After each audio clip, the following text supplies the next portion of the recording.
तुलसी से पूछी, यह तुलसी आप बताओ, आप बहुत प्रिय हो कृष्ण को, आपको तो पता होगा मेरे श्याम सुंदर कहाँ चले गए। लेकिन तुलसी कोई उपाय जवाब नहीं दे रही है। तो दूसरी गोपी कह रही है कि ये नहीं बोलेगी, इसको सौतिया डाह है।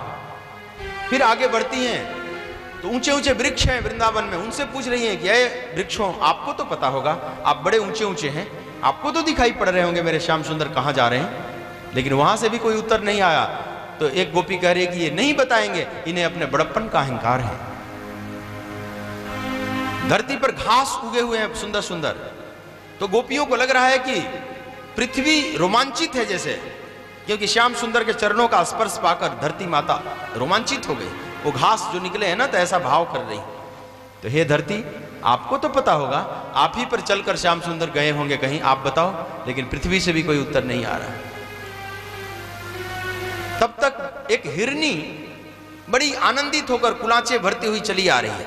तो गोपियों को लगा कि यह इसने जरूर देखा है कृष्ण को, क्योंकि इतना आनंद बिना कृष्ण के दर्शन का नहीं हो सकता है।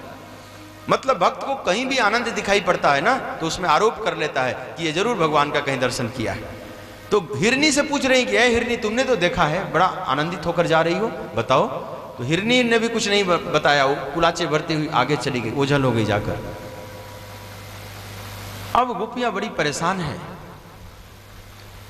अब किशोरी जी, उसमें से एक गोपी के साथ भगवान अंतर्ध्यान हुए हैं, जो मुख्य सखी।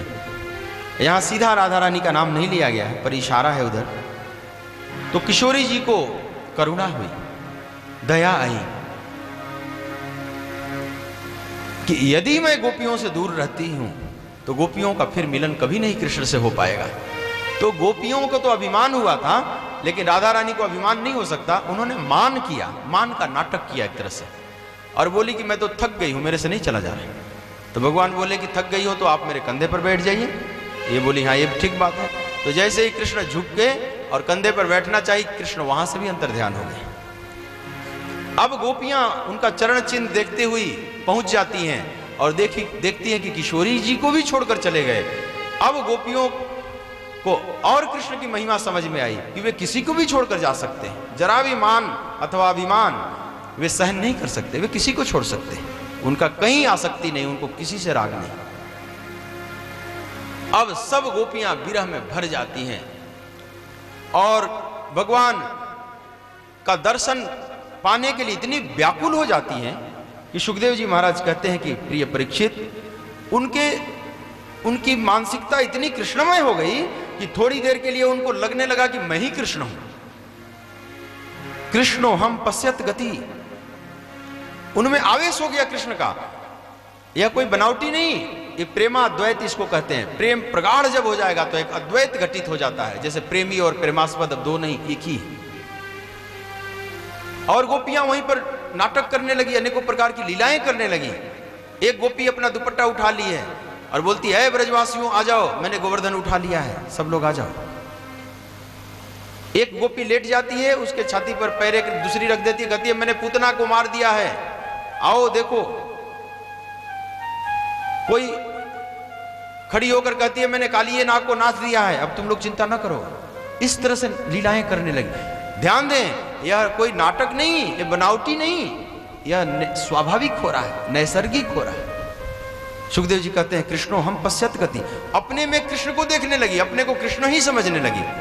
लेकिन थोड़ी देर के बाद यह भाव छट जाता है, फिर पाती है कि नहीं मैं तो गोपी हूं, और विरह में रुदन करने लगती है, कृष्ण को पुकारती है।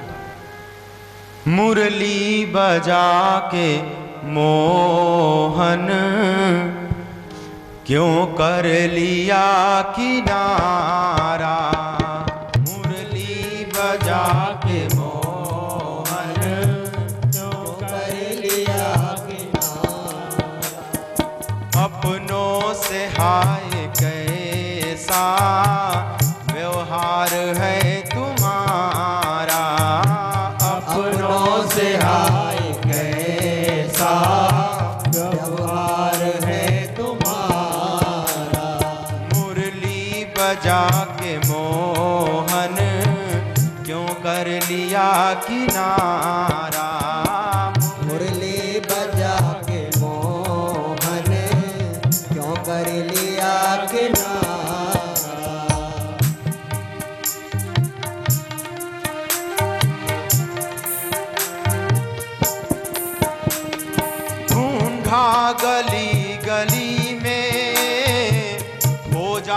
डगर डगर में, ढूंढा गली गली में, खोजा डगर डगर में।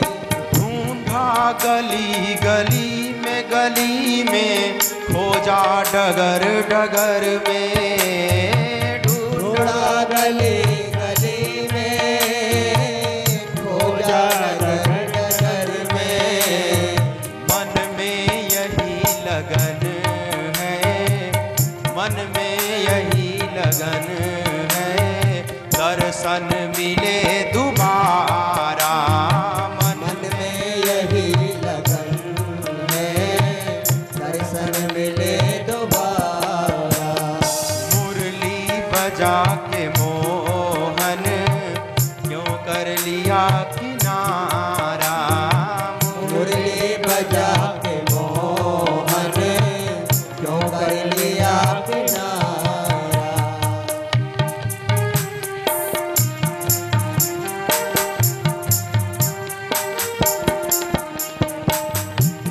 जगह जगह पूछ रही है, यमुना से भी पूछ रही है। हाँ, यमुना तुम ही बता दो मोहन कहाँ गया है। यमुना तुम्हें बता दो मोहन कहाँ गया है। यमुना तुम ही बता दो मोहन कहाँ गया है। यमुना तुम्हें बता दो मोहन कहाँ गया है। मेरा छलिया कहाँ छुपा है। मेरा छलिया कहाँ छुपा है। मेरा मोहन कहाँ गया है। मेरा मोहन कहाँ गया है। लेकिन यमुना से भी कोई उत्तर नहीं आ रहा है। तू भी छली गई है, तू भी चली गई। क्या प्रमाण है कि यमुना भी चली गई है। तो गोपियां कहती हैं तू भी चली गई है, तू भी चली गई है। कहती है नील धारा तू भी चली गई। कहती है नील धारा मुरली बजा के मोहन क्यों कर लिया किनारा। मुरली बजा के मोहन क्यों कर लिया किनारा। अपनों से हाय कैसा व्यवहार है तुम्हारा। अपनों से हाय कैसा व्यवहार है तुम्हारा। मुरली बजा के मोहन क्यों कर लिया किनारा। मुरली बजा के मोहन क्यों कर लिया किनारा। अपनों से हाय कैसा व्यवहार है तुम्हारा। अपनों से हाय कैसा व्यवहार है तुम्हारा। इस तरह से व्याकुल होकर चारों तरफ ढूंढ रही हैं व्याकुल नेत्रों से। लेकिन वृंदावन के बहुत गहरे में प्रवेश कर गई गोपियां, लेकिन अब रुक जाती हैं। क्यों? क्योंकि अगर हम पीछा करती हैं तो कृष्ण और आगे बढ़ते जाएंगे और वृंदावन का जो पथ है अब कंटकाकीर्ण दिखाई पड़ रहा है। कंकड़ हैं, कांटे हैं, झाड़ियां हैं और श्याम सुंदर के चरण बड़े कोमल हैं, उनको कष्ट होगा। तो भगवान को कष्ट न हो इस भाव से गोपियां लौट आती हैं। देखो प्रेम का सच्चा स्वरूप यह है कि प्रेमी प्रेमास्पद को कष्ट न हो। जैसे किसी से आपको सच्चा प्रेम है, इसका प्रमाण क्या है? तो इसका एक प्रमाण है कि तत् सुखम सुखित्वात्। देवर्षि नारद भक्ति सूत्र में कहते हैं प्रेमी का क्या लक्षण होता है, तो तत् सुखम सुखित्वात् मतलब उसके सुख में सुख मानना। जो कुछ भी करे उसकी खुशी के लिए, मतलब वो सुख प्राप्त करे तो उसके सुख को देकर प्रेमी को सुख मिलता है। भले अपना कष्ट झेल लेगा, सांसारिक लौकिक प्रेम का लक्षण है कि अपने सुख के लिए सब किया जाता है, सब अपना अपना सुख पाना चाहते हैं। लेकिन आध्यात्मिक सुख, प्रेम, सच्चा प्रेम है आध्यात्मिक वो जिसमें उसके सुख को लेकर सब कुछ भक्त करता है। तो कृष्ण को कष्ट न हो, इस भाव को लेकर गोपियां अब आगे बढ़ना उचित नहीं समझती हैं और गोपियां लौट आती हैं यमुना पुलिन पर और यमुना के तट पर आकर और बड़ा भारी रुदन करने लगती हैं। सुखदेव जी महाराज कहते हैं कि पुनः पुलिनमागत्य कालिंद्या कृष्ण भावना समवेता जगुः कृष्णम तदा गमन कांक्षिता। हे राजन, उस पुलिन पर आकर, कालिंदी के तट पर आकर और कृष्ण भावना से भावित होकर और सब मिलकर समवेता जगुः कृष्णम, सब एक स्वर में रुदन करती हैं। हा नाथ रमण पृष्ठ क्वासी क्वासी महाभुज दास्यास्ते कृपयाणा में सखे दर्शय सन्निध। हा नाथ, हे रमण, हे पृष्ठ, क्वासी क्वासी महाभुज, आप कहां हो प्रभु, कहां हो प्रभु। इस तरह से आर्त भाव से रुदन करती हैं। और सुखदेव जी महाराज कहते हैं कि राजन जरा ध्यान दो, इन गोपियों का रुदन गीत बन गया है, जिसको गोपी गीत के नाम से जाना जाता है।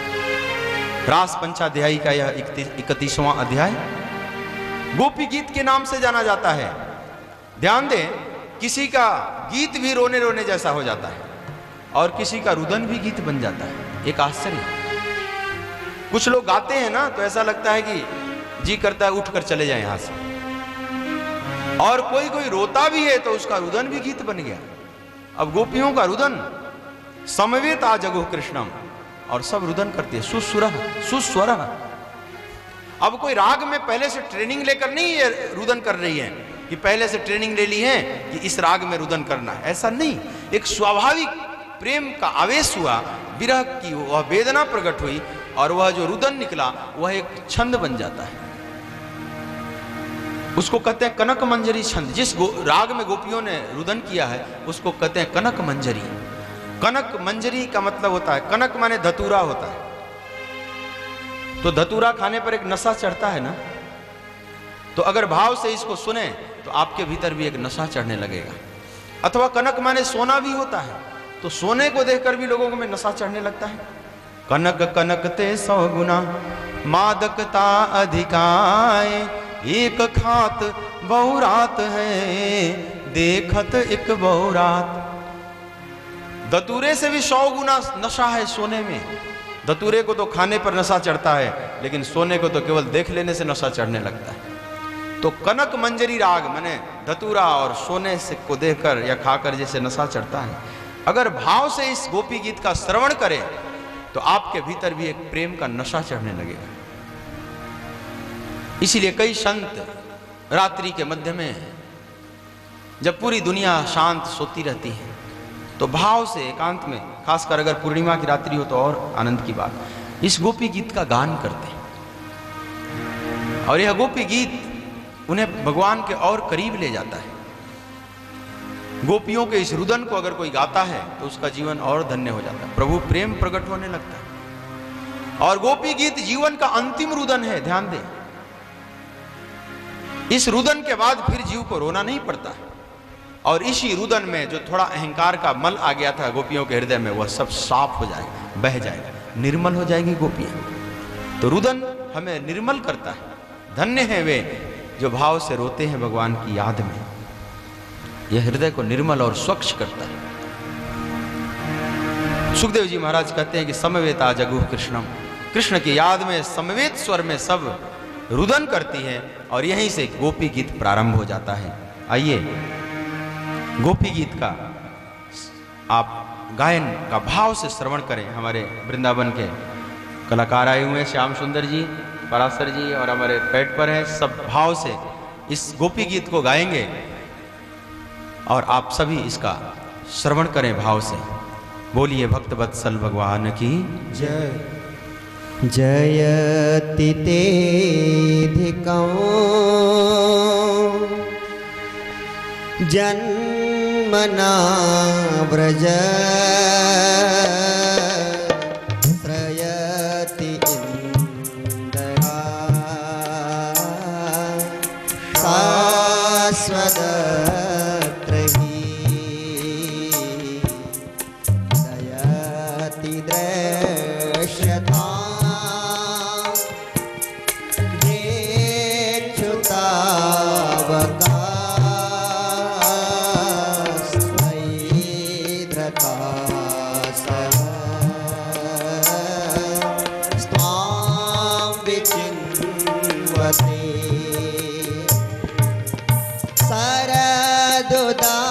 सरदुदासये साधु जात सरसि जोदरा श्री मुसादृशा सुरतनाथ दे असुल्कदासिका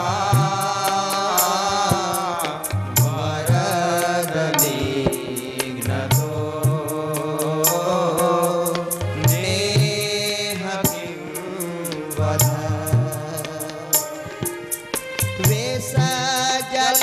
वेषजलाप्यया व्यालराक्षसा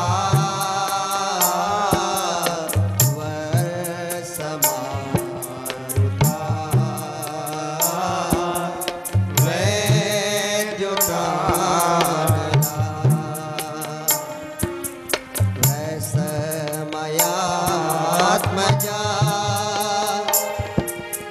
वेश्वतो भया द्रष्टवते वयं रक्षिताः न खलु गोपिका नन्दनो भवान् अखिल देहिना अंतरात्मद्र विखन सार्थितो विश्वगुप्तये सखर उदेवा सात्वतां कुले वेरे चेता भयं प्रश्निधूर्यते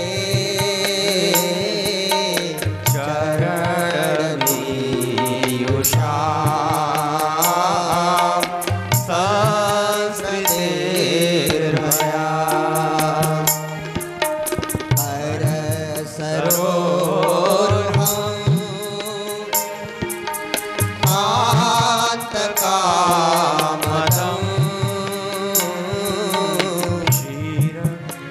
शिरसिधे हिना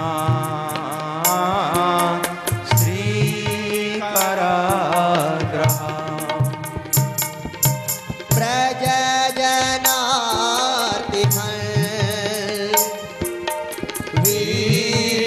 वीरयोषिता निज जनस्मया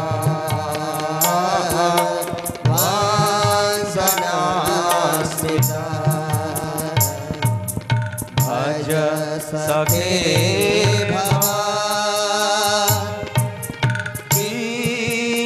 करिष्मनो जलरुहाननम् चारुदर्शया प्रणतदेहिना पापकर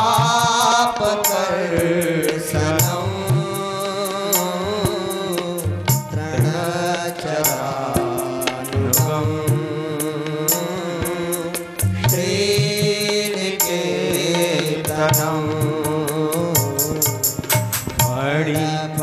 फणार्पितं ते पदाम्बुजं क्रीडुकुचे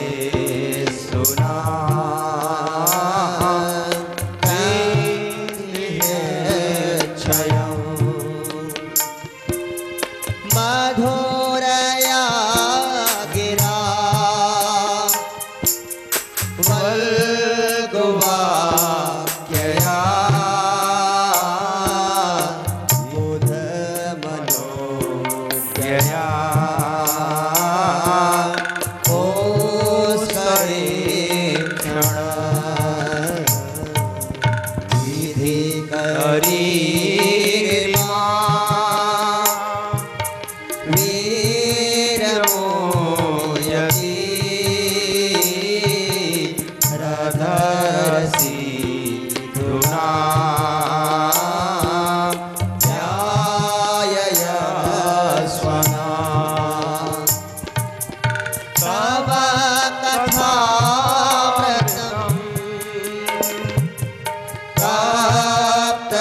जीवनम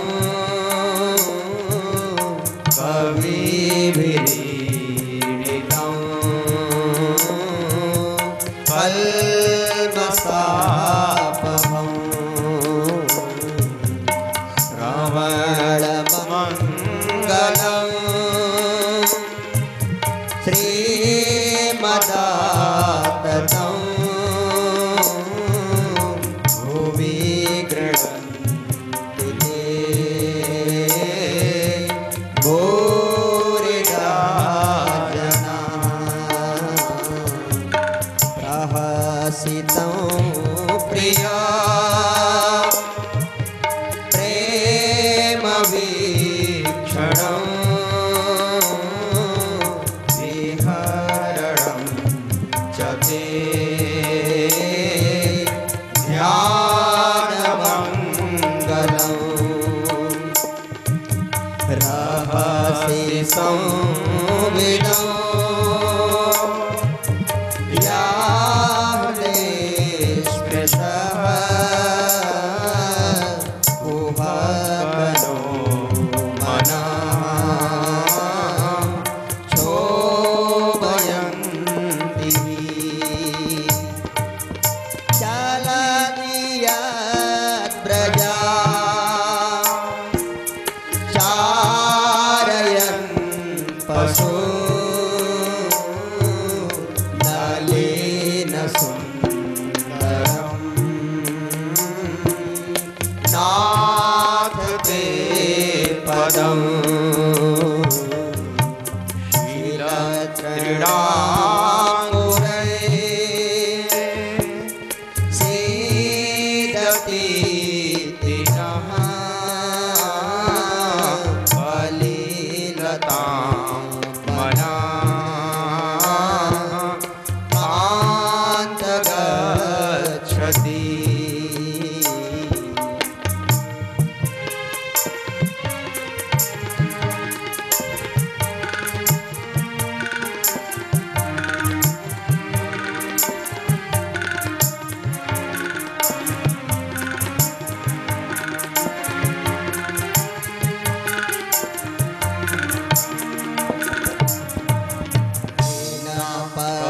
परीक्षये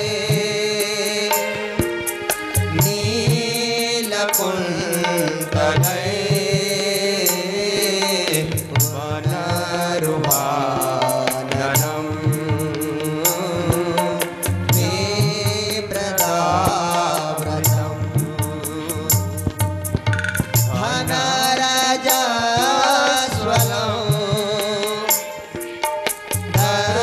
दर्शयन्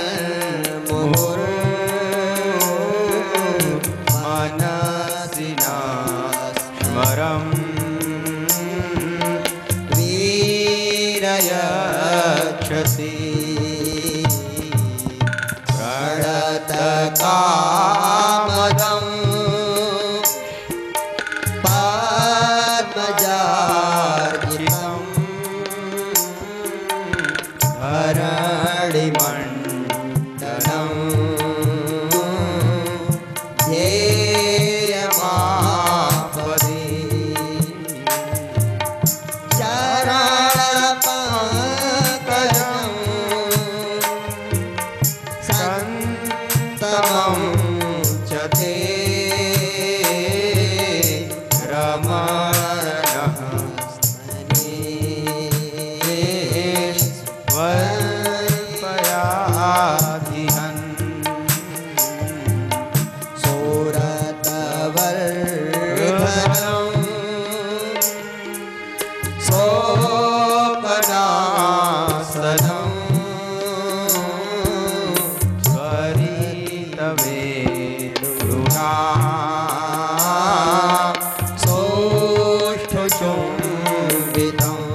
सुतान्वया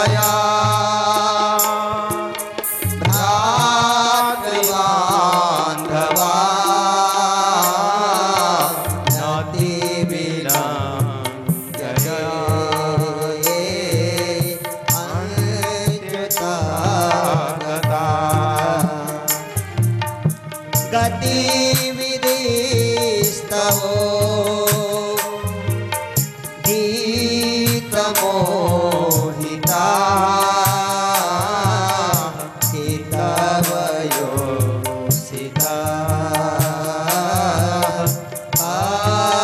आस्त्यजेसि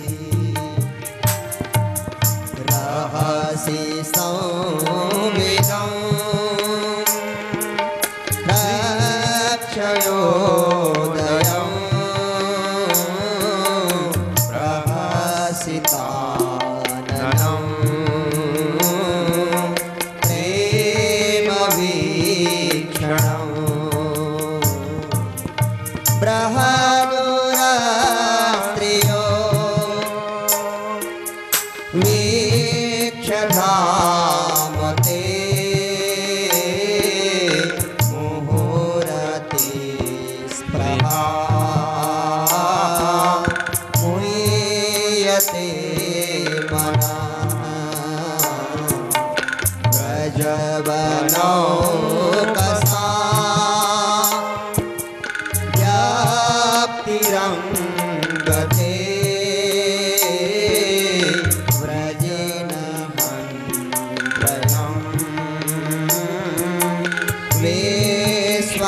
विश्वमङ्गलम् त्यजमनावच यास्तस्मान्मनां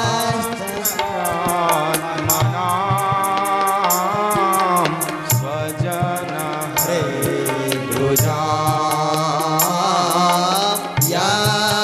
यान्निसूदनं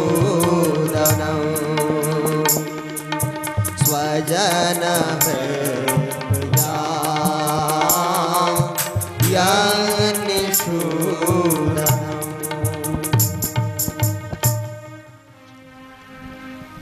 यत्ते सुजातचरणाम्बुरुहं स्तनेषु भीतासनै प्रियदधिमहि कर्कशेषु तेनाटवीमटसि तत् व्यथतेन किंस्वित् पूर्पादिभिर्भ्रमतिभिर्भवदायुषान्नः पूर्पादिभिर्भ्रमतिभिर्भवदायुषान्नः। आचार्य सुखदेव कहते हैं, प्रिय परीक्षित, गोपियां रुदन करते हुए भगवान को पुकारते हुए कहने लगी, जयति तेधिकम जन्मना ब्रजः श्रयत इंदिरा शश्वदत्र ही। हे श्याम सुंदर, ब्रज में आपके जन्म लेने से यहां की महिमा इतनी बढ़ गई कि जैसे बैकुंठ से भी अधिक हो गई। क्या प्रमाण है? तुस्त्रयत इंदिरा शश्वदत्र ही। जो इंदिरा लक्ष्मी है वह बैकुंठ छोड़कर ब्रज में निवास करने लगी। आपने हमारे ब्रज को इतना पावन बनाया, इतना महिमा मंडित किया, और हे प्राणनाथ, आप हमें छोड़कर चले गए। दयित दृश्यताम दिक्षुतावका। आपको देखने के लिए हमारी आंखें दसों दिशाओं में ढूंढ रही हैं। व्याकुल होकर हम चारों तरफ आपको देख रही हैं। आप कहां छुप गए? भगवान, आपको पता है कि यदि आप नहीं आते हैं तो हम लोगों का प्राण छूट जाएगा, हम लोग मर जाएंगे। और भगवान, हे श्याम सुंदर, अगर इसी तरह से मार डालना था तो बड़ी बड़ी विपत्तियां आई ब्रज पर, आपने रक्षा क्यों किया? विष जलापयाद व्याल राक्षसाद, कालिए नाग के विषाक्त विष से पूरा कालिए दह जहरीला हो गया था। आपने कालिए को नाथ कर स्वच्छ किया, ब्रजवासियों की रक्षा किया, हम सबकी रक्षा किया। अनेकों व्याल राक्षसात, बड़े बड़े राक्षस आए, सबको आपने मारा हमारी रक्षा करने के लिए। बरस मारुताद वैतुनालताद, इंद्र नाराज हो गया और नाराज होकर अतिवृष्टि करने लगा, ब्रजमंडल को डुबाकर समाप्त करना चाहता था। तो आपने गोवर्धन धारण करके हमारी रक्षा किया। तो अगर इसी तरह से मार डालना था तो आपने हमें बचाया क्यों? आप इतने कठोर कैसे हो गए? न खलु गोपिका नंदनो भवान। हे श्याम सुंदर, हम लोगों को तो लगता है कि आप जसोदा नंदन नहीं है। भगवान मानो पूछ रहे हैं कैसे? तो यदि आप जसोदा मैया के लाला होते तो आप इस तरह से छोड़कर नहीं जाते, क्योंकि जसोदा मैया हम लोगों को इस तरह से बिलखती हुई छोड़कर नहीं जा सकती।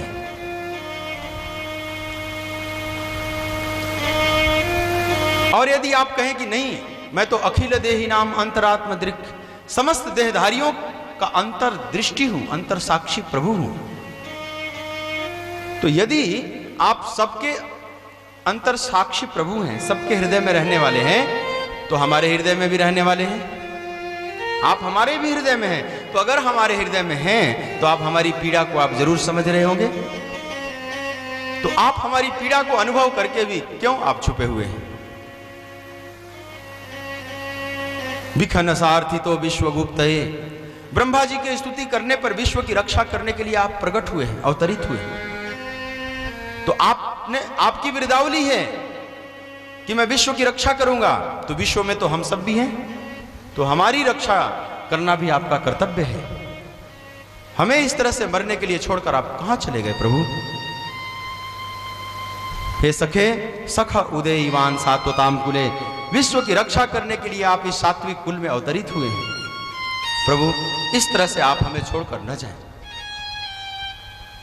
तव कथामृतम कल्प तप्त जीवनम कल्म सापहम कभी भी रीडितम, आपकी कथा अमृत के समान है तप्त जीवों के लिए, जो त्रिताप से तापित हैं जीव, उनके लिए आपकी कथा अमृत के समान है। कलम सापहम, और समस्त पापों को धो डालने वाली है। कवि वीरीडितम, बड़े बड़े श्रेष्ठ महापुरुषों द्वारा गायन किया गया है। और श्रवण मंगलम, सुनने मात्र से मंगल होता है जीव का। समस्त ऐश्वर्य प्रदान करने वाली हैं आपकी कथाएं। और भूवि गृणंति ते भूरिदाह जना, वे ही सबसे जगत में बड़े दानी हैं, जो महापुरुष आपकी इस कथा रूपी अमृत का दान करते रहते हैं जगत में घूम घूम कर। उनसे बड़ा दानी और कोई भी नहीं। आपकी महिमा हमने बहुत सुनी है, लेकिन आप इस तरह से हमें छोड़कर कैसे चले गए प्रभु? आप तो भक्त वत्सल हैं, आप तो प्रेमियों की रक्षा करने वाले हैं। और हे श्याम सुंदर, हम लोगों को सोच सोच कर कष्ट हो रहा है कि आपके चरण बड़े कोमल हैं, वृंदावन में कंकड़ हैं, कंटकाकिरण झाड़ियां हैं, आपके कोमल चरण में कंकड़ चुभ रहे होंगे। हमें सोच सोच कर कष्ट हो रहा है। और देर न करें प्रभु, आइए। यदि आप नहीं आते हैं तो हम लोगों का अब जीवित रहना मुश्किल है। और इतना कहकर गोपियां पुनः और विकट रुदन करने लगती हैं। सुखदेव जी कहते हैं कि इति गोप्या प्रगायन्तः प्रलपन्त्यश्च चित्रधा रुरुदु सुस्वरम राजन कृष्ण दर्शन लालसा। इस प्रकार से गोपियां कहती हुई और प्रलाप करने लगती है। रुरुदु सुस्वरम राजन, और एक स्वर में रुदन कर रही हैं। वह एक राग बन जाता है और उसमें मूल बात है कृष्ण दर्शन लालसा। कृष्ण दर्शन की लालसा है। अब भगवान देखे कि गोपियों का बचना मुश्किल है। अगर मैं प्रकट अब नहीं होता हूं, और गोपियों का अहंकार धुल चुका था, थोड़ा सा जो विकार आ गया था ना अहम का, इस रुदन में वह धुल गया, गोपियों का हृदय निर्मल हो गया। और इसी समय भगवान उनके बीच में प्रकट हो जाते हैं। तासामाविर्भूषौरिः श्याममया मुखाम्बुजः पीतांबर धर स्रग्वी साक्षान मन्मथ मन्मथ। इसी समय उनके बीच में प्रकट हो जाते हैं साक्षात मन्मथ मन्मथ, जैसे कामदेव के मन को भी मथ डालने वाले, इतना सौंदर्य लेकर भगवान प्रकट हुए। मन्मथ कहते हैं जो मन को मथ डालने वाला है। कामदेव अपने सौंदर्य से सबके मन को मथ डालता, लेकिन जो कामदेव के मन को भी मथ डाले, इतना सौंदर्य भगवान ने प्रकट किया। तो साक्षात मन्मथ मन्मथ यहां सब प्रयोग किया है आचार्य सुखदेव ने। भगवान कहीं गए थोड़ी थे, वहीं प्रकट हो गए, साकार रूप में आ गए। और जब भगवान को देखा गोपियों ने तो लगा कि पुनः आत्मा प्रविष्ट हो गई उनके शरीर में, और समस्त गोपी भगवान को देखने लगी। कोई पास आ जाती है, कोई कृष्ण का हाथ हाथ में ले लेती है। दो गोपी पास नहीं आई, एक गोपी दूर से ही कृष्ण को देखने लगी और अपने नेत्र के माध्यम से उनके रूप को ले जाकर हृदय में बसा ली। क्यों? क्योंकि इस बाहर वाले कृष्ण का भरोसा नहीं, कब छोड़कर भाग जाए। तो इनके स्वरूप को हृदय में पकड़ के बैठ गई कि हृदय वाला तो नहीं भागोगे ना। जैसे सूरदास जी कुएं में गिर गए तो कन्हैया आकर उनको निकाल दिए और फिर हाथ छुड़ाकर जाने लगे। सूरदास पहचान गए और बोले कि हाथ छुड़ाकर जात हो निर्बल, निर्बल जान के मोही, हृदय से जब जाओगे तो सबल जानोगो तो ही। तो हृदय वाला कृष्ण कैसे जाएंगे छोड़कर? तो वह गोपी ध्यानस्थ होकर बैठ जाती है, और एक दूसरी गोपी है दूर खड़ी होकर टेढ़ी टेढ़ी देख रही है भगवान की तरफ, मानो कह रही है कि देखो मेरे को भी छोड़कर चले गए। ये किशोरी राधा जी है, राधा रानी थोड़ी मान करके अभी भी खड़ी है। और गोपियों को भगवान देख रहे हैं कि इनका प्रेम धन्य है, एकदम निर्मल और पवित्र है। गोपियां थोड़ी सी नाराज हैं, थोड़े उलाहना की मुद्रा में हैं। फिर कृष्ण के पास आकर एक प्रश्न करती है। गोपियों ने प्रश्न किया है भगवान से कि भजतो नु भजते का एक एतद् विपर्ययम् नो भयांस भजन्ते का एतन्नो ब्रूहि साधुवो। आप बताइए, कुछ लोग ऐसे होते हैं जो प्रेम करने वाले को प्रेम करते हैं, कुछ ऐसे भी होते हैं कि प्रेम न करने वाले को भी प्रेम करते हैं, और कुछ ऐसे होते हैं कि उनसे कोई प्रेम करे या न करे किसी को प्रेम नहीं करते। आप इसकी व्याख्या करें। तो भगवान ने कहा कि गोपियों, जिससे प्रश्न किया जाता है उसको पहले श्रेष्ठ आसन पर विराजमान किया जाता है, फिर श्रोता के रूप में बैठकर सुना जाता है। अब गोपियां कहां से आसन लावें इस रात्रि में? तो गोपियों ने अपनी जो चुनरी लाई थी ना, सब एक के ऊपर एक रखती चली गई। हजारों चुनरी एक के ऊपर एक रख दी और एक सिंहासन तैयार हो गया और भगवान को वहां पर विराजमान कर दिया। सुखदेव जी कहते हैं कि राजन, जरा इनके सौभाग्य की आप देखो, कल्पना करो, बड़े बड़े योगियों के हृदय में जो भगवान जल्दी नहीं आकर बैठते, इन गोपियों के चुनरी पर बैठ गए, जिन चुनरी में उनका काजल भी लगा है, पसीना भी लगा है, आंसू भी लगा है।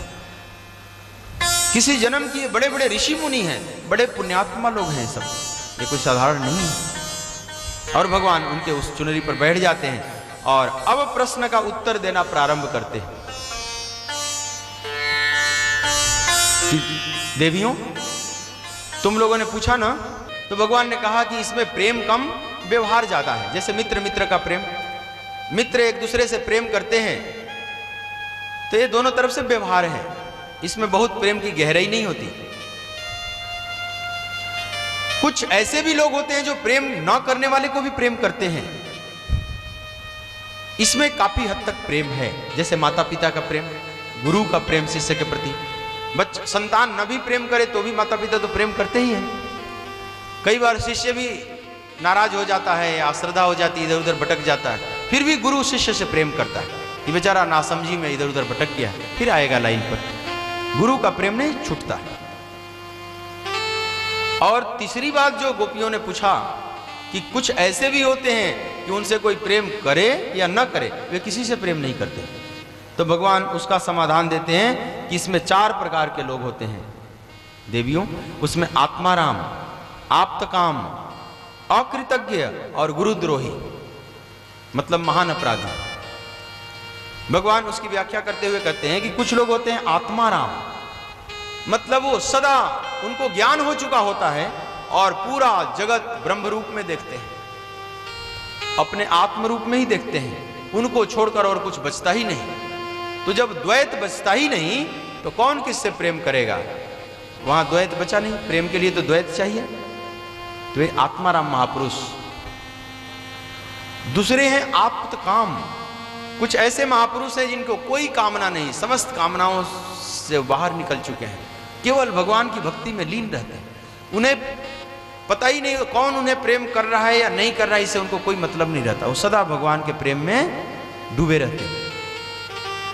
और तीसरे लोग होते हैं जो अकृतज्ञ, मतलब मूर्ख, ऐसा व्यक्ति जिसको पता ही नहीं कि कौन मेरे से प्रेम कर रहा है कौन नहीं कर रहा है, उसको ठीक से पता ही नहीं, तो यह भी प्रेम नहीं कर पाता। और चौथी कोटि है एक और, गुरुद्रोही, मतलब महान अपराधी। उनसे कोई कितना भी प्रेम करे वे ठीक से प्रेम नहीं करते उससे। तब ललिता विशाखा की तरफ देखने लगी कि विशाखा अब ये बताओ कि ये जो व्यासित कर रहे हैं इसमें से कौन से हैं? तो विशाखा बोलती हैं कि ये आत्माराम तो है नहीं, क्योंकि बचपन से हम लोगों से छेड़छाड़ करते हैं। ये आप्त काम भी नहीं है, क्योंकि माखन चोरी करते थे, जगह जगह चोरी करते थे। और ये अकृतज्ञ भी नहीं, मतलब इनको अपने कृत्य का बोध ही नहीं, ना समझ भी नहीं है कि कौन हमसे प्रेम कर रहा है नहीं कर रहा है, ऐसा भी नहीं। ये जानते हैं कि हम लोग इनसे प्रेम करती हैं, इन्हें सब पता है। तो इसका मतलब वो चौथा ही बचा ना, महान अपराधी, मतलब महान अपराधी हैं। भगवान को महान अपराधी सिद्ध कर दिया गोपियों ने। तब भगवान ने कहा कि देवियों जरा ठहरो, जरा रुको, इतनी जल्दी निर्णय न दे दो, मैं तो सिर्फ आपके प्रश्नों का उत्तर दे रहा था। तो गोपियों ने कहा कि महान अपराधी हम लोग न कहें तो और क्या कहें, इस तरह से हम लोगों को तड़पती हुई छोड़कर आप चले गए।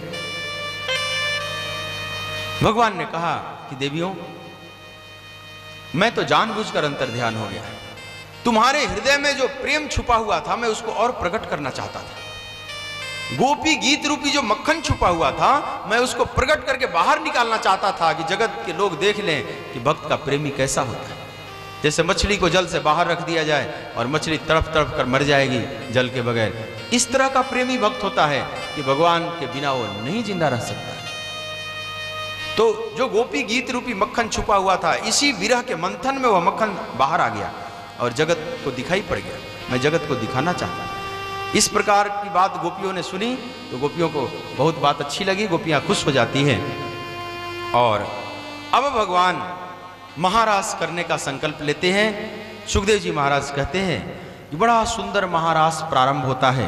रासोत्सव संप्रवृत्तो गोपी मंडल मंडिता योगेश्वरेण कृष्णेन तासाम मध्य द्वये। अब इस रास रूपी उत्सव में भगवान संप्रवृत्त होते हैं। गोपी मंडल मंडिता, अलग अलग मंडल में गोपियां इकट्ठी हो जाती हैं, खड़ी हो जाती हैं। और योगेश्वरेण कृष्णेन, ध्यान दे यहां शब्द लगाया हुआ है कृष्ण से पहले योगेश्वरेण, जो योगेश्वर भगवान श्री कृष्ण है उनके मध्य में आकर खड़े हो जाते हैं। 3 प्रकार से महारास प्रारंभ होता है। पहले स्टेप में राधा कृष्ण बीच में और चारों तरफ से गोपियां नृत्य कर रही हैं। और आकाश में विमान भर गया देवताओं के, गंधर्वों के, वाद्य यंत्र शुरू हो जाते हैं। तातथैया शुरू हो गया। लेकिन फिर गोपियों के मन में इच्छा हुई कि मेरे हाथ में भी श्याम सुंदर का हाथ होता तो कितना अच्छा लगता। उनके संकल्प को समझकर भगवान 2-2 गोपी के बीच में एक कृष्ण प्रकट हो गए। मतलब एक गोपी का हाथ कृष्ण के हाथ में, दूसरा हाथ एक गोपी के हाथ में, ऐसे फिर नृत्य प्रारंभ हुआ। लेकिन फिर गोपियों के मन में हुआ कि मेरा दोनों हाथ उनके हाथ में होता तो कि और कितना अच्छा लगता। भगवान यह भी संकल्प समझ गए और जितनी गोपी उतने कृष्ण प्रकट हो जाते हैं और बड़ा सुंदर महारास प्रारंभ होता है। अद्भुत वाद्य देवताओं के बजने लगे, गंधर्वों के, लेकिन इसमें किसी देवी देवता का प्रवेश नहीं हो पा रहा है। समस्त देवांगनाएं मूर्छित होने लगी, उनका भी प्रवेश नहीं, किसी का भी प्रवेश नहीं, कि गोपियों की ऊंचाई को कोई नहीं छू पा रहा है।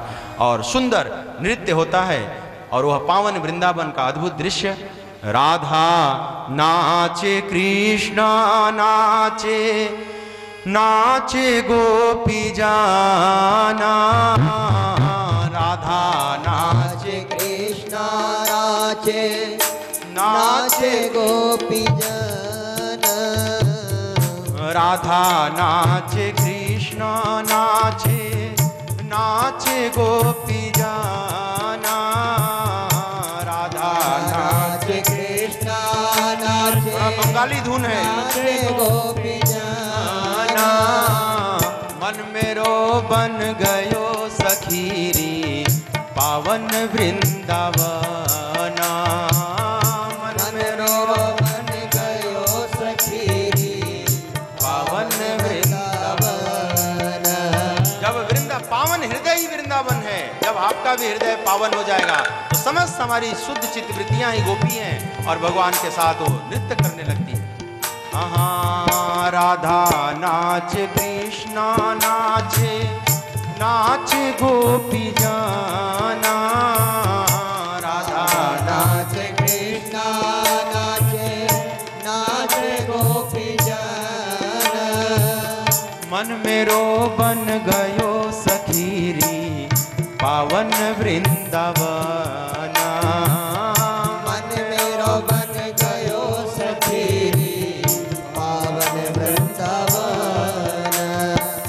श्री कृष्ण चैतन्य प्रभु नित्यानंदा, श्री कृष्ण चैतन्य प्रभु नित्यानंदा, हरे कृष्ण हरे राम राधे गोविंदा, हरे कृष्ण हरे राम राधे गोविंदा, हरे कृष्ण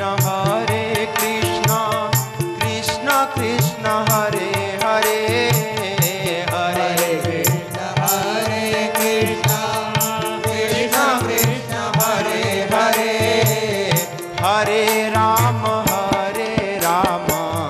राम राम हरे हरे, हरे राम राम राम हरे हरे। राधा नाचे कृष्ण नाचे, नाचे गोपी जाना, राधा नाचे कृष्ण नाचे, नाचे गोपी जाना, मन मेरो बन गयो सखीरी पावन वृंदावना, मन मेरो बन गयो सखीरी पावन वृंदावना। हरे कृष्ण कृष्ण कृष्ण हरे हरे, हरे कृष्ण हरे कृष्ण कृष्ण कृष्ण हरे हरे, हरे राम राम राम हरे हरे, हरे राम राम हरे हरे। बहुत सुंदर नृत्य चल रहा है। और एक बात है, भगवान सब कुछ कर रहे हैं लीलाएं, देखने में एक सामान्य मनुष्य की तरह। कभी तांबूल का आदान प्रदान हो रहा है, कभी गोपियां थक जाती हैं तो भगवान के ऊपर सहारा लेने लगती हैं, उनके पैर के नुपुर और करधनी सब धुन बज रहा है, उधर गंधर्वों का वाद्य यंत्र, इधर गोपियों के करधनी और नुपुर का ध्वनि, सब एक दूसरे में मिलकर अद्भुत रस का वर्धन कर रहा है। और कोई कोई गोपी थक जाती है तो भगवान पसीना भी पोंछते हैं, सेवा भी कर रहे हैं। भक्त का यहाँ सेवा भी की, इसलिए सेवा कुंज कहलाता है ना वृंदावन, मतलब भगवान ने वहाँ सेवा किया। बाकी जगह तो भगवान की सेवा होती है, यहाँ भगवान ने भक्त की सेवा की है, इसलिए उसको सेवा कुंज। इस तरह से भगवान सेवा भी कर रहे हैं और सब कुछ देखने में एक सामान्य जैसा लग रहा है, लेकिन वहाँ एक असामान्य चीज है कि वहाँ कामदेव का प्रवेश नहीं है। कामदेव और दूर हट के उल्टा लटका दिया है भगवान ने। लेकिन और स्थिति काम की बिगड़ गई तब जब भोलेनाथ का मन मचल गया कैलाश में बैठे बैठे। अब भोलेनाथ भी उस रास में आना चाहते हैं, क्योंकि भोले भाले हैं। जैसे छोटे बच्चे होते हैं ना, कहीं वाद्य यंत्र बचे तो थिरकने लगेंगे अपने आप, उनमें कोई शर्म इत्यादि तो होता नहीं, ये सब अहंकार का भाव नहीं, इसलिए शर्म का भाव नहीं। तो छोटे बच्चे अपने आप उनकी गर्दन हिलने लगेगी, पांव थिरकने लगेंगे। तो भोले बाबा जैसा भोला भला और कौन है? और नटराज उतना नृत्य भी करने वाला कौन जानता है, क्योंकि नटों के राजा हैं। अब कैलाश में मन मचल गया, अब उस रास में आने के लिए एकदम बेचैन हो जाते हैं। पार्वती बार बार रोकना चाहती है, लेकिन मन मचल जाता है भगवान शिव का। और जब शिव आएंगे तो फिर अब कामदेव कहाँ वहाँ रहेगा। काम अगर थोड़ा भी उल्टा भी लटका है वो भी भागा, उल्टा लटका हुआ काम भी, क्योंकि शिव से बहुत डरता है। जब शिवती सर नयन उघारा, जब शिवती सर नयन उघारा, निरखत काम भयउ जरि छारा। जब शिवती सर नयन उघारा, निरखत काम भयउ जरि छारा। हरि ओम नमः शिवाय, हरि ओम नमः शिवाय, हरि ओम। ओम नमः शिवाय। नटवर की लीला में नटराज का आगमन हो रहा है। ओम नमः शिवाय। हरि ओम नमः शिवाय, हरि ओम नमः शिवाय, हरि ओम। ओम नमः शिवाय। हरि ओम नमः शिवाय। माँ पार्वती रोकना चाह रही है, लेकिन भोले बाबा नहीं रुक रहे हैं। आइए इस भाव का भजन जो बहुत प्रसिद्ध है हमारे प्रस्तुत करेंगे। एक दिन वे भोले भंडारी। तो आओ इस महारास में भोले बाबा का कैसे पदार्पण हो रहा है। एक दिन वो भोले भंडारी बन करके ब्रज नारी वृंदावन आ गए हैं, वृंदावन आ गए। हर हर महादेव। वृंदावन आ गए हैं, वृंदावन आ गए।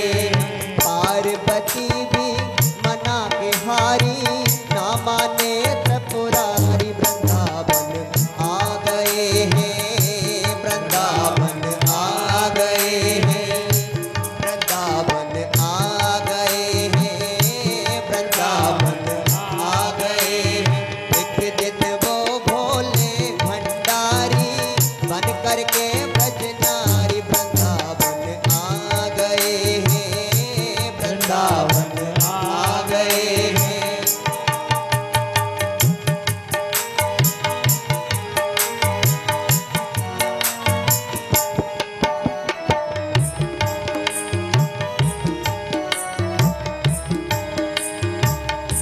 पार्वती से बोले मैं भी चलूंगा तेरे संग में, जय हो। तेरे संग में। पार्वती से बोले मैं भी चलूंगा तेरे संग में, तेरे संग में। पार्वती से बोले मैं भी चलूंगा तेरे संग में, तेरे संग में। पार्वती से बोले मैं भी चलूंगा तेरे संग में, तेरे संग में। राधा संग श्याम नाचे मैं भी नाचूंगा तेरे संग में, तेरे संग में। राधा संग श्याम नाचे मैं भी नचूं हर हर महादेव। संग भाव जगत में भगवान शिव को आप ध्यान करो, आ रहे हैं धीरे धीरे महाराज। आई रास रचेगा ब्रज में भारी, हमें दिखावो प्यारी। वृंदावन आ गए हैं, वृंदावन आ गए हैं। एक दिन वो भोले भंडारी बन करके ब्रज नारी वृंदावन आ गए हैं, वृंदावन आ गए हैं।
सामने हो गए। भंडारी बन करके ब्रज नारी वृंदावन आ गए हैं, वृंदावन आ गए हैं। पार्वती भी मना के हारी, ना माने त्रिपुरारी वृंदावन आ गए हैं, वृंदावन आ गए हैं।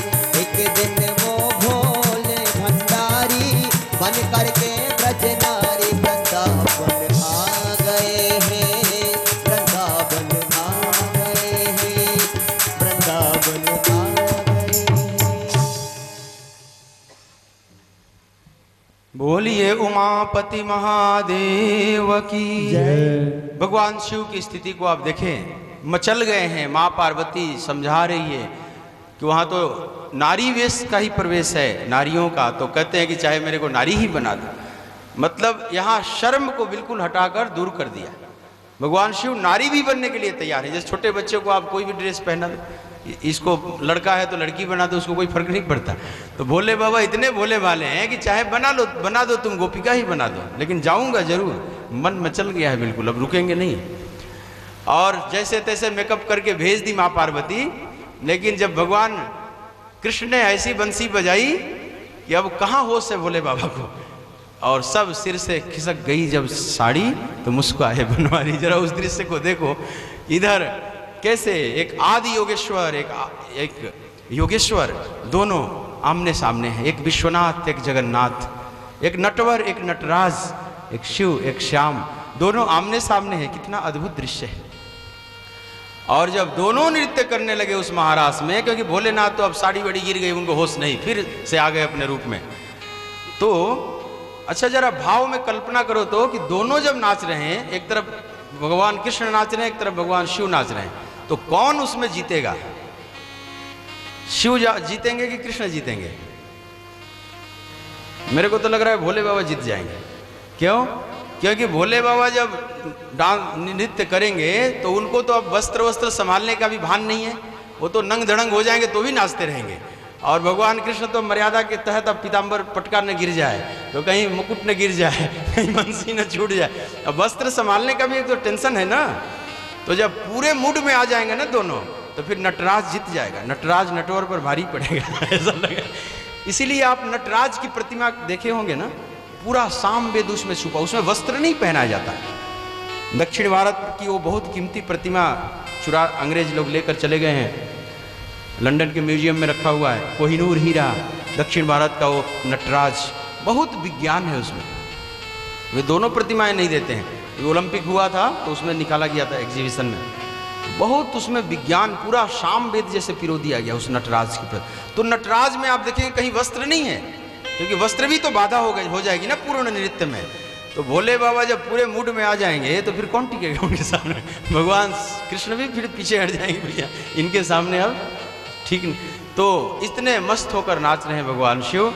तो शिव का प्रवेश है, मतलब जो भोले भाले हैं उनका प्रवेश इस महारास में। या तो भोली गोपी प्रवेश कर सकती है, या तो भोले भाले जो उस कोटि का है, भोला भाला मतलब बच्चे की तरह जिसका हृदय हो जाए, जैसा भीतर वैसा बाहर, तभी उस भगवान के महारास में प्रवेश हो सकता है जीव का। यही इसका शर्त। तो कामदेव और डर से वहां से भागा, क्योंकि भगवान शिव आ गए वहां पर। और इस तरह से बड़ा सुंदर यह महारास चलता रहा। सुखदेव जी महाराज कहते हैं कि राजन, फिर भगवान ने जल विहार किया, फिर वन विहार किया, और इस तरह से फिर गोपियों को लौटा देते हैं। फिर गोपियां चली आती हैं अपने घर। लेकिन इस कथा को आचार्य सुखदेव थोड़ा जल्दी बाद में सिमट लेते हैं। क्यों? क्योंकि सुखदेव जी ने देखा कि जो सामने परीक्षित बैठे हुए हैं थोड़े गंभीर हो गए, और इस शुकताल में गंगा के तट पर हजारों ऋषि मुनि बैठकर इस कथा को सुन रहे हैं, लेकिन ऋषि मुनियों के चेहरे भी थोड़े गंभीर हो गए, और इसको भांप लिया आचार्य सुखदेव ने। इसलिए इस महाराज की लीला को बहुत क्रम, स्टेप बाय स्टेप, बहुत लंबा करके नहीं सिमटे हैं, बड़ी जल्दी सिमट लिए। और उस परिणाम आया भी, जो गंभीरता था उसका परिणाम आया परीक्षित के प्रश्न के रूप में। और परीक्षित प्रश्न कर देते हैं कि गुरुदेव, संस्थापनाय धर्मस्य प्रसमायेतरस्य च अवतीर्णो ही भगवान अंशेना जगदीश्वर। जो जगत के ईश्वर हैं, जो भगवान हैं, और उनका अवतरण होता है धर्म सेतु तैयार करने के लिए, अधर्म को का नाश करने के लिए, धर्म को पुनः प्रकाशित करने के लिए। तो ऐसे भगवान ने ऐसी लीलाएं क्यों किया कि एक परी स्त्रियों के साथ इस तरह से रात्रि में नृत्य किया?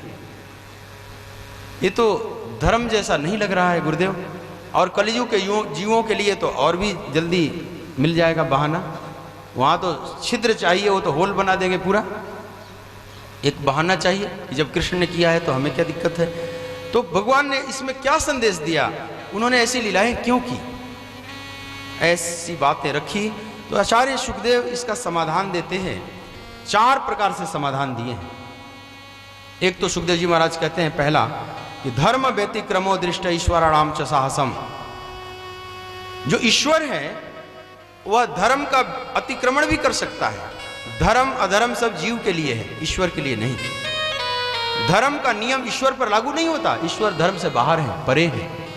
तो वे साहस कर सकते हैं कि धर्म को तोड़ भी दें। उन्हीं ने धर्म को बनाया है, वही तोड़ सकते हैं। वे सर्वशक्तिमान है, उनको कहा जाता है ना सर्वशक्तिमान, ओमनीपोटेंट। तो जो सर्वशक्तिमान है वह कुछ भी कर सकता है, धर्म बना भी सकता है, धर्म को तोड़ भी सकता है। उस पर सारे नियम नहीं लगते, नियम जीव के लिए। लेकिन जीव को उनका नकल नहीं करना चाहिए। तो सुखदेव जी कहते हैं, जैसे भगवान शिव जब कालकूट विष निकला समुद्र मंथन से तो सब पी गए और उनको कुछ नहीं हुआ।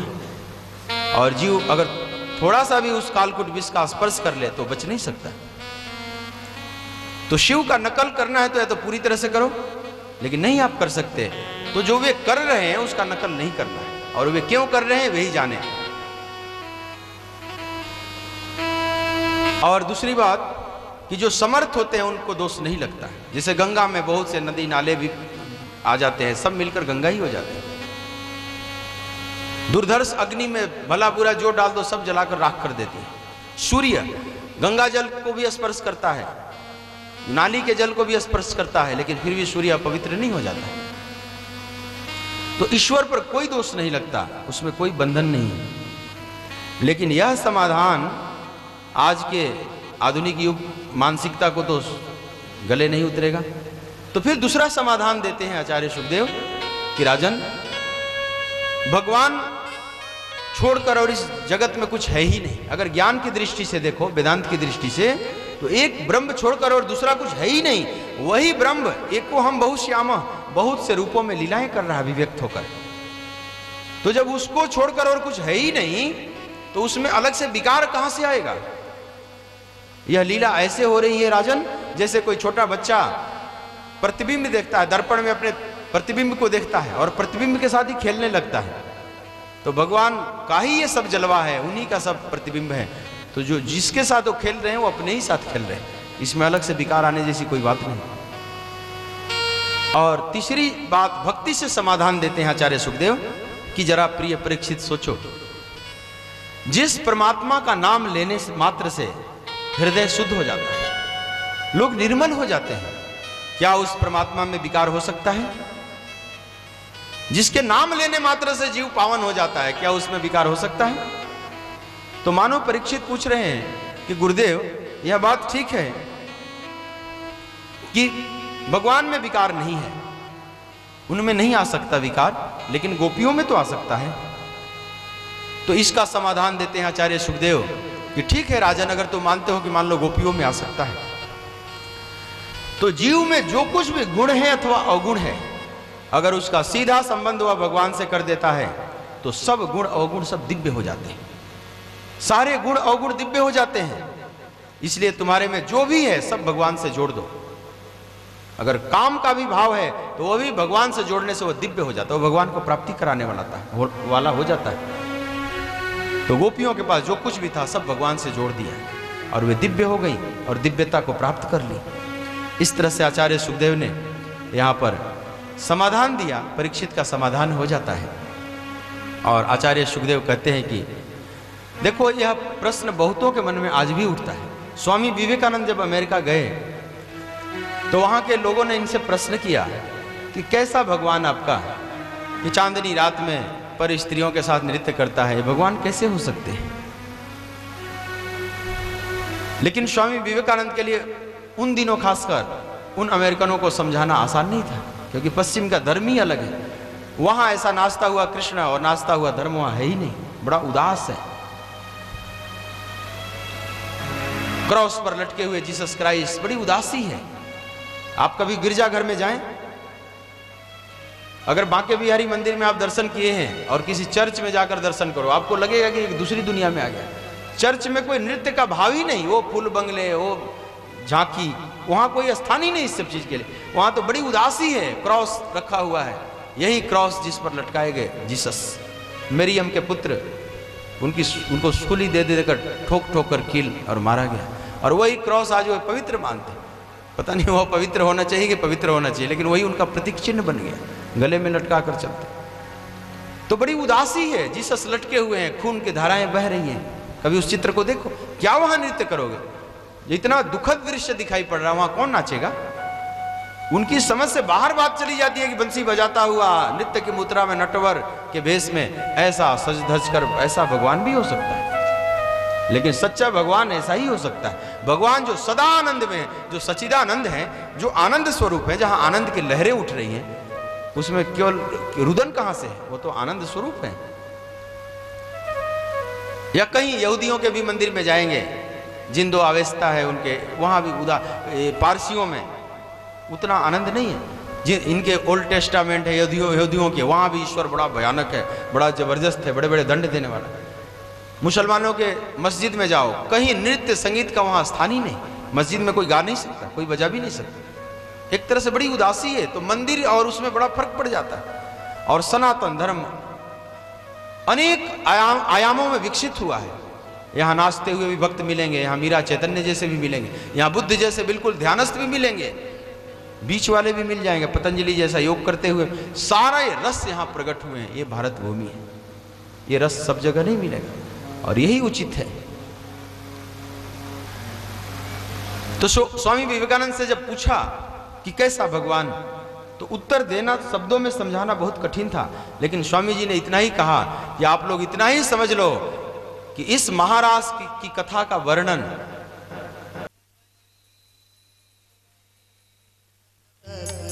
है